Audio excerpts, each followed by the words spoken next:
کائنات کے ہر رنگ کے اندر انسانیت کا رنگ اور خودی کا نور اقبال کو دکھائی دیتا ہے کہ کانپتا ہے دل تیرا اندیشائے طوفان سے کیا، نا خدا تو، بحر تو، کشتی بھی تو، ساحل بھی تو، دیکھ آ کر کوچائے چاکے گرے باں میں کبھی، کیس تو، لیلا بھی تو، صحرا بھی تو، محمل بھی تو، وائے ناکامی کہ تو محتاج ساکی ہو گیا، میں بھی تو، مینا بھی تو، مستی بھی تو، حاصل بھی تو، آہ کس کی جستجو آوارہ رکھتی ہے تجھے، راہ تو، رہرو بھی تو، رہبر بھی تو، منزل بھی تو، بے خبر تو جوہر آئینہ ایام ہے، تو زمانے میں خدا کا آخری پیغام ہے۔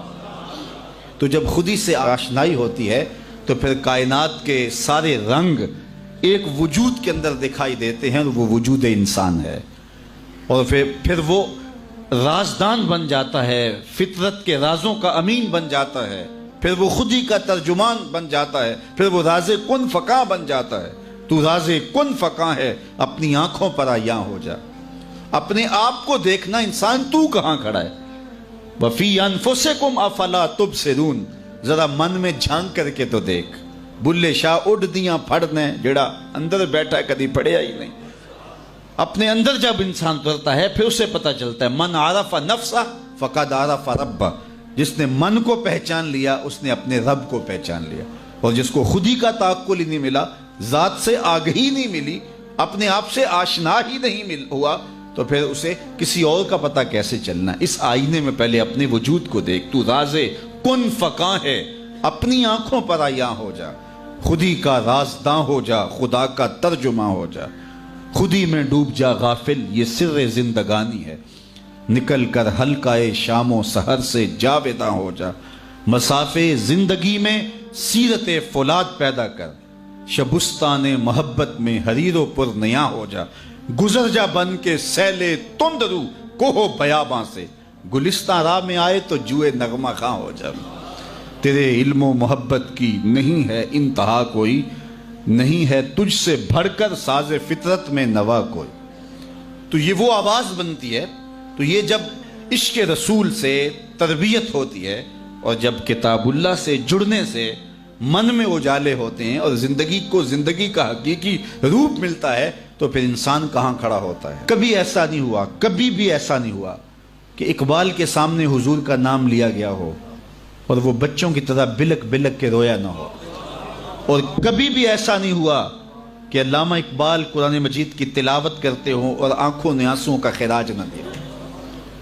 غنا سے پڑھتے تھے قرآن مجید، اور سحری کے وقت پڑھتے تھے، اور یہ خاص لمحے ہیں قرآن مجید کی تلاوت کے۔ جب آخری عمر آئی 1938 کے اندر، آپ کے گلے کا مسئلہ ہو گیا تھا، تو جو ہے وہ کلام مشکل ہو گیا تھا۔ آج کوئی بیمار ہو جائے نا تو حال پوچھنے کوئی آئے تو لوگ کہتے ہیں جناب بیمار ہو گئے، کیا حال ہے؟ تو وہ کہتا ہے جی بڑا برا حال ہے، مجھ سے چلا نہیں جاتا۔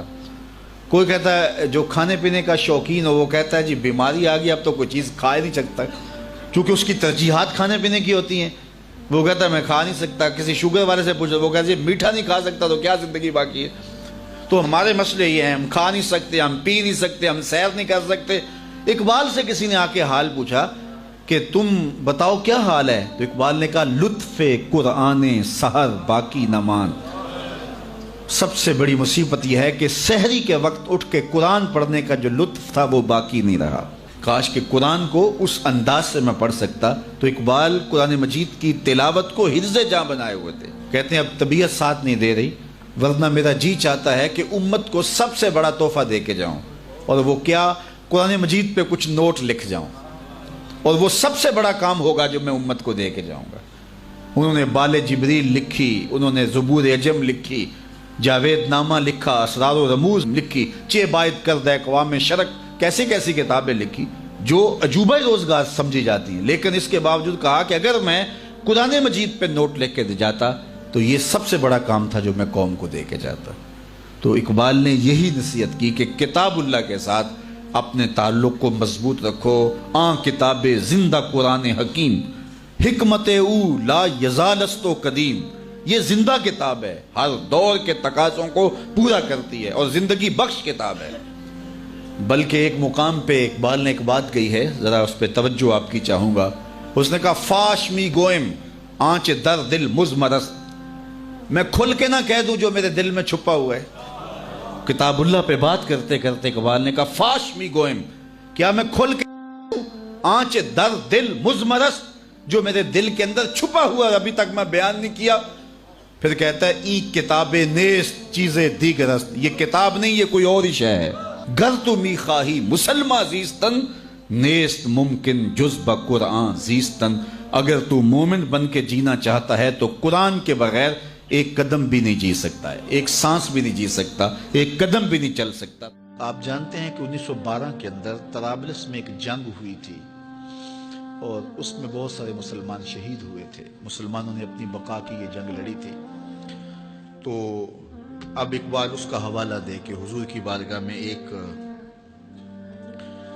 اللہ اکبر، گراں جو مجھ پر ہنگامہ زمانہ ہوا، گراں مجھ پر جو ہنگامہ زمانہ ہوا، جہاں سے باندھ کے رخت سفر روانہ ہوا۔ یہ تصور کی کائنات ہے۔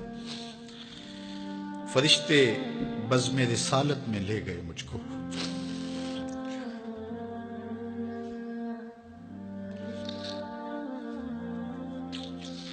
وہ کہتے ہیں کہ میں تصور ہی میں جب اس دنیا کے ہنگاموں سے اکتا گیا تو میں نے رخت سفر باندھ لیا۔ اب شام و سحر کے سفر میں میرے پاس سواری کوئی نہیں ہے اور جاؤں تو کدھر جاؤں، لیکن دنیا سے اکتا کے سامان سفر باندھ کے اپنے دل اور روح، اعلیٰ حضرت نے کہا تھا نا، جان و دل ہوش و خرد سب تو مدینے پہنچے، تم نہیں چلتے رضا سارا تو سامان گیا۔ تو اقبال نے بھی سارا سامان باندھ لیا، تو پھر سواری کیا آئی؟ فرشتے بزم رسالت میں لے گئے مجھ کو۔ یہ تصور کی دنیا ہے اور اقبال کا ایک اپنا جہان تھا۔ حضور آیا رحمت میں لے گئے مجھ کو، کہا حضور نے اے اندلیب باغ حجاز،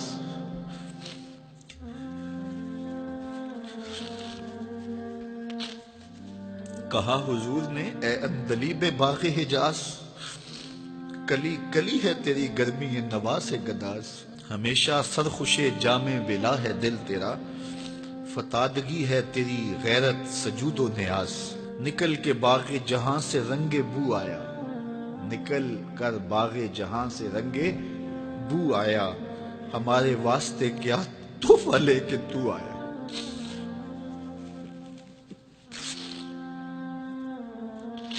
کہتے ہیں کہ حضور نے مجھے کہا کہ باغ حجاز کے بلبل تیری نوا سے کلی کلی پگھل رہی ہے، تو تو ایسے باغ سے نکل آیا جس طرح پھول سے خوشبو نکل کے آتی ہے، تو بتا میرے لیے تو تحفہ کیا لے کر آیا۔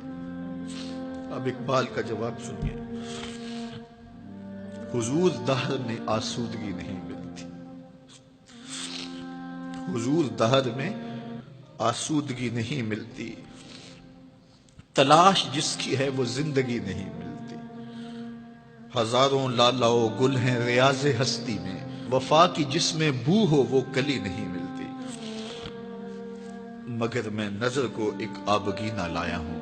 یہ 1912 کی بات ہے جب طرابلس کی جنگ لگی تھی۔ مگر میں نظر کو ایک آبگینہ لایا ہوں، جو چیز اس میں ہے جنت میں بھی نہیں ملتی، جھلکتی ہے تیری امت کی آبرو اس میں، طرابلس کے شہیدوں کا ہے لہو اس میں۔ اگر اس دور میں اقبال ہوتا اس کا کلیجہ پھٹ جاتا۔ یہ تو طرابلس کے شہیدوں کا لہو لے کر کے گیا تھا اقبال اس زمانے میں، اب برما کے شہیدوں کا لہو بھی لے کے جاتا۔ اللہ اس شخص کی قبر پہ کروڑوں رحمتوں کا نزول کرے اور امت کو پوری دنیا کے اوپر وحدت نصیب فرمائے۔ یہ امت علم کی، عمل کی راہوں سے گزر کے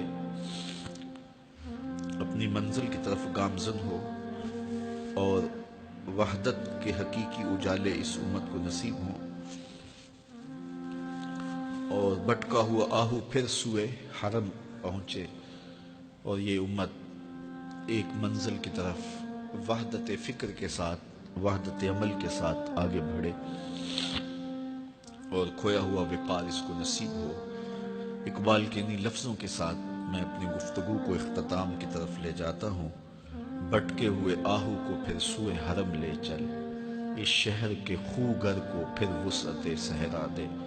میں بلبل نالا ہوں اس اجڑے گلستان کا، تاثیر کا سائل ہوں محتاج کو داتا دے۔ فکر اقبال کی روشنی میں اللہ ہمیں آگے بڑھنے کی توفیق دے۔